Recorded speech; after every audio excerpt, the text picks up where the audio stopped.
So I'm back again doing another short Q&A. I don't know that I can do short Q&As because I do talk a lot and I get many comments on that fact. And I don't have any apologies about that because talking too much to me is giving out a lot of information. If I didn't talk a lot, then I would have a lot more questions on all the comments below. There would be way too many questions, and so I try and cover on my videos as many possible questions as possible so that there are no questions, or if there are, they're questions I hadn't thought of, and that's why I talk a lot. So anyway, I'm going to get on to some of the recent questions that I've gotten on some of my videos. So Tom Coyer asked me about the hole, about backfilling a hole on a tub to shower conversion. So basically what happens on a tub to shower conversion, well, let me back up. When a contractor sets a tub on a new home, they build a little box. You know, the box is made out of wood, and then you have your foundation that's poured, and the poured foundation is usually about 6 inches. Sometimes it's 8. But this box is basically where your P-trap is for your tub. The access to that box gives any plumber later on, if they want to do a change out or whatever, they give access to that P-trap, because that P-trap is actually in the dirt below slab level. So that box that they build is usually somewhere around 12 inches by about 8 inches, somewhere around that range. Sometimes they're a little bigger, sometimes they're smaller, but there's always going to be a box there. So when you do a tub to shower conversion, the question is, what do you do with that box, that cutout area? Well, after you transition from your 1.5 inch, which you must do, the 1.5 inch to 2 inch pipe, and you bring up your shower flange to that level concrete slab that you have, you backfill all of that dirt area with concrete. You must do that. So I guess that answers that question. Do you backfill that whole area? Yes, you do. Mary Ball asked me about caulking. Caulking on a shower in the corners, niches, corners where a wall meets a wall and stuff like that. The caulking thing, you know, I've been doing some type of home repair maintenance field for, well, since the mid-80s. So my caulking skills are very good, but I'm also acutely aware that caulking is sometimes very difficult to get off. In addition to that, caulking, sometimes what it does is if you have moisture issues or whatever that gets behind the caulking, then the caulking discolors and gets mold and mildew. And even though the caulking says that it resists mold and mildew, it doesn't oftentimes. So my feeling on it is, when you do a shower, like especially in a corner where a wall meets a wall, when you do a shower, you have a grout line there, and you're filling in the grout, and hopefully whoever did your shower used a grout admix, which makes your grout stronger, and then also hopefully you've sealed, and the sealing process will preclude water from getting in there. The caulking will also do the same thing, but it's a redundancy to do some grouting and then do some caulking.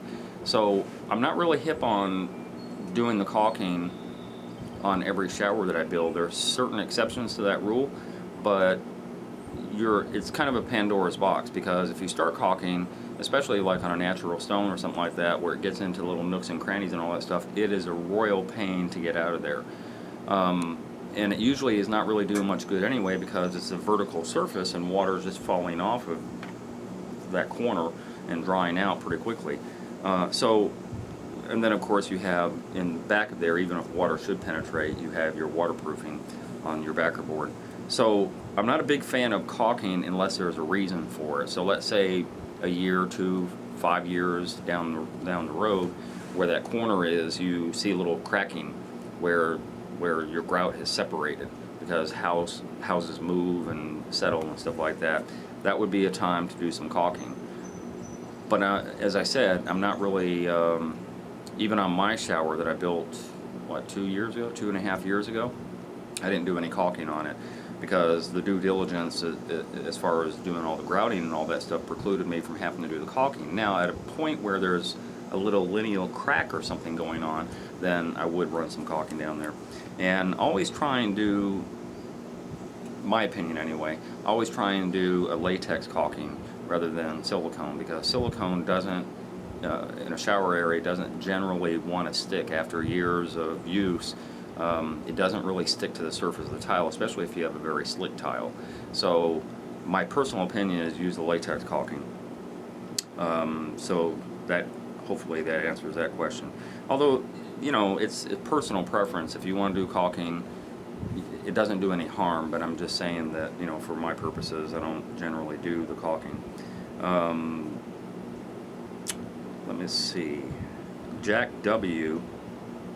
asked me about the sealing process. So there's a lot of videos that I see on YouTube where other tilers are doing the sealing of your grout. A typical shower, if you're only doing a shower, is 4 to 6 days, somewhere around that range. During that process, a lot of moisture is being introduced. You have a shower pan that you're pouring, you have your tile that you're setting, you have your grouting that you're doing, you have the cleanup process. There's a lot of moisture that's added to that, and all of that moisture cannot possibly evaporate in a 6-day period. So I'm not really hip on doing the sealing, although it's a very easy process. I always explain to my customers at the end of the job how to do the sealing process. My feeling on it is that that shower should sit with a fan on it 24/7 for at least 2 to 3, maybe 4 days after the shower has been built. That's at a point that you want to go ahead and do the sealing, because that way you've eliminated any possible moisture. You haven't entrapped any moisture by virtue of your sealing. And then in addition to that, the sealer actually wants to penetrate more into your grout lines because it's dry, rather than having some type of issue with the dampness. So the sealing thing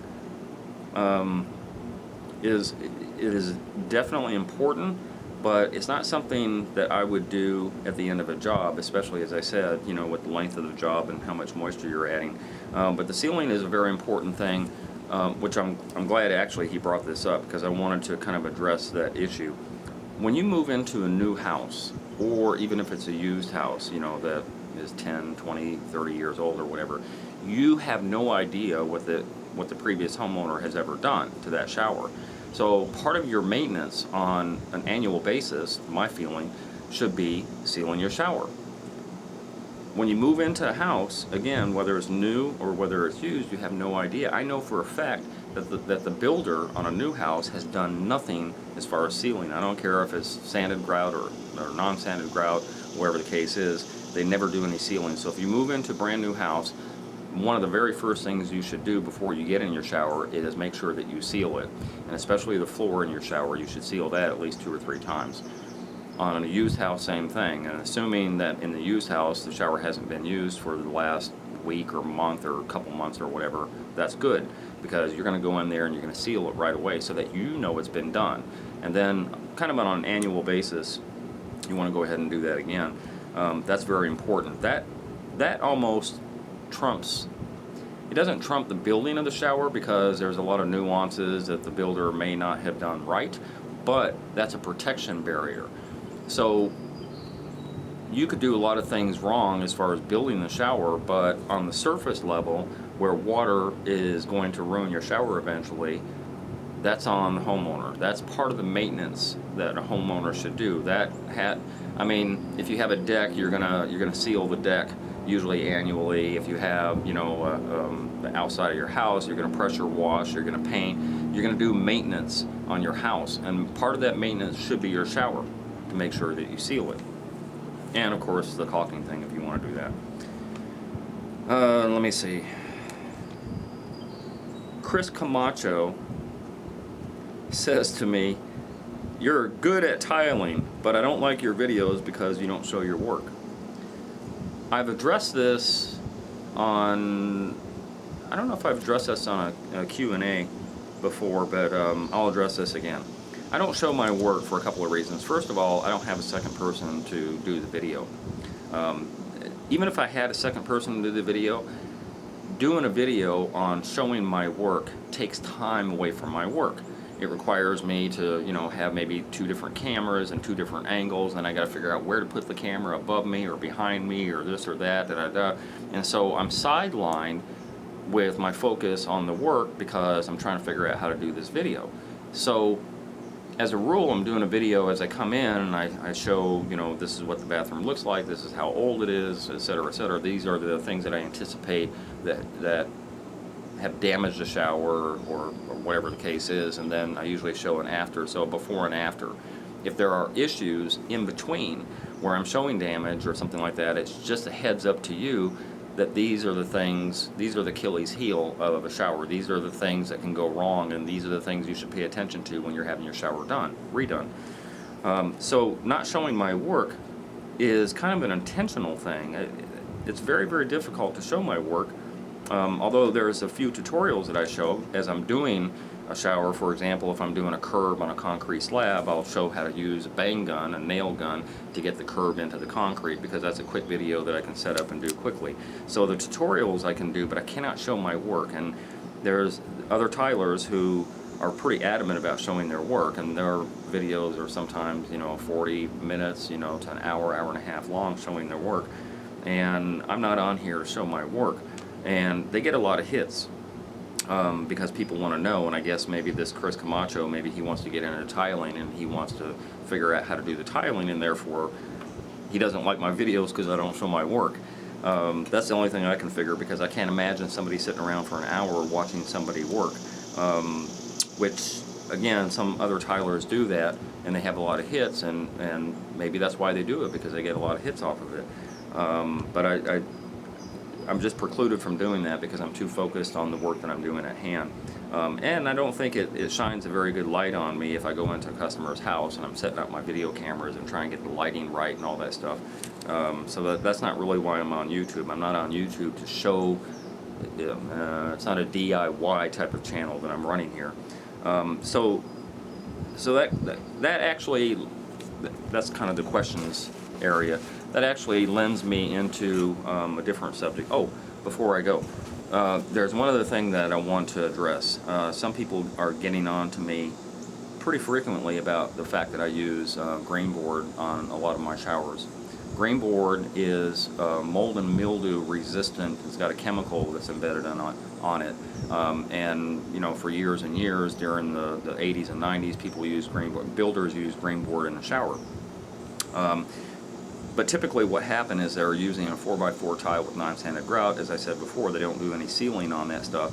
And then when there's damage and the homeowner doesn't do the caulking, or they don't do the sealing of the shower and stuff like that, certain things will cause water to get behind into that grain board.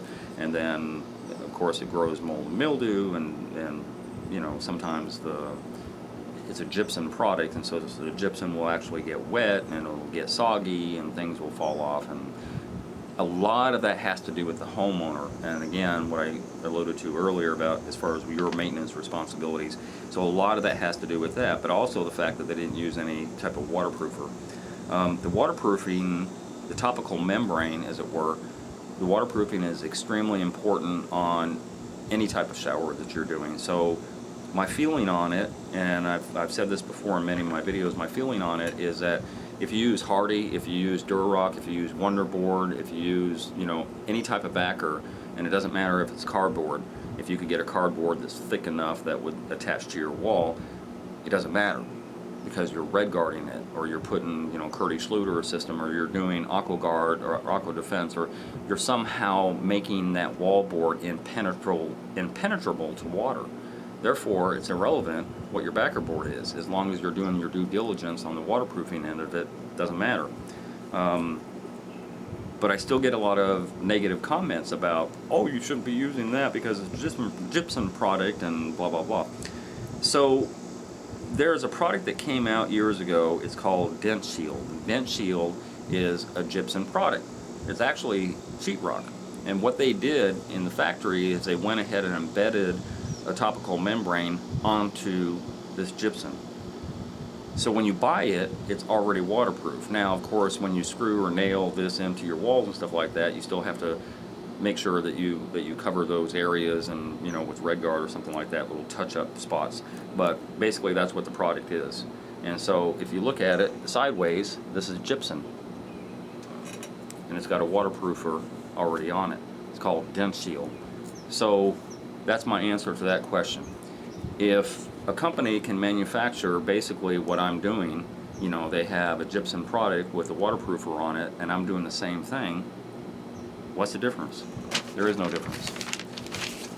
That leads me to another thing. I'm not endorsing this product. I'm letting you know it exists. That's all I'm doing. But that leads me to my last subject, and I'll get off of here and move on, because I do talk a lot. There are other people on YouTube, and I don't mean just Tylers, but Tylers would be included in this, that have what's called sponsorships. So sometimes the sponsorship, well, let me back up a little bit.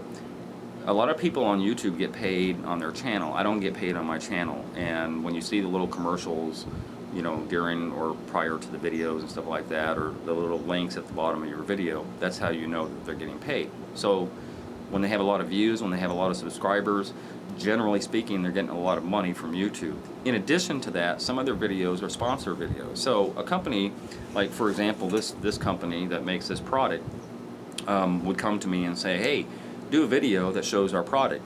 Mention our product 2 times during the video, or whatever the lawyer legalese, is gonna. They send you an email and they say, these are the parameters. This is what you must do. You must show our product. You must mention it so many times. You must, show our little logo somewhere. Blah blah blah. And then we're gonna pay you. So, for example, say a normal video makes you $20 a month or something like that. This company will come in and they'll say, hey, we'll pay you $500, or we'll pay you $1,200 or whatever to make a video about our product. And you must have our video on your channel for a minimum of 6 months or a minimum of a year or something like that. You cannot delete the video. And so that's a sponsorship. So now the creator, the YouTube creator, and the sponsor are married. Google doesn't pay anymore because you're sponsored. So when you see a video that people put up there that are really showing this product, new products, you can pretty much know that this is a sponsored product. I'm not saying that the product is bad, good, or indifferent. What I'm simply saying is that they will be pushing a product because they're getting paid to do so. It's like a commercial.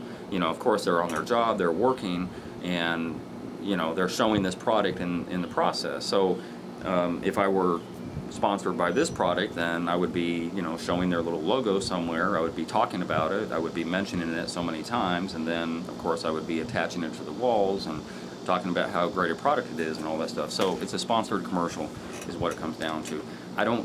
I've never had sponsorship on any of my videos. If I ever mention a product like I do with Red Guard, for example, that's a USG product. USG doesn't pay me anything to mention their product. I'm not putting their little logos down there. I'm not doing anything like that. I think it's a great product, and so I will talk about it, or Aqua Defense, or some of those other products that I like. So I will talk about it to let you know about them, but I'm not getting paid off of them. So just to let you know about that. And I've talked long enough, so I'm going to go ahead and get out of here, and I will try and do another Q&A in another week. Sometimes it's very difficult, especially in the summertime, to sit down like I am now and have a discussion, but I will try. So any type of comments that you have or questions that you have, put them down below, and I will get to them on the next Q&A. Thanks.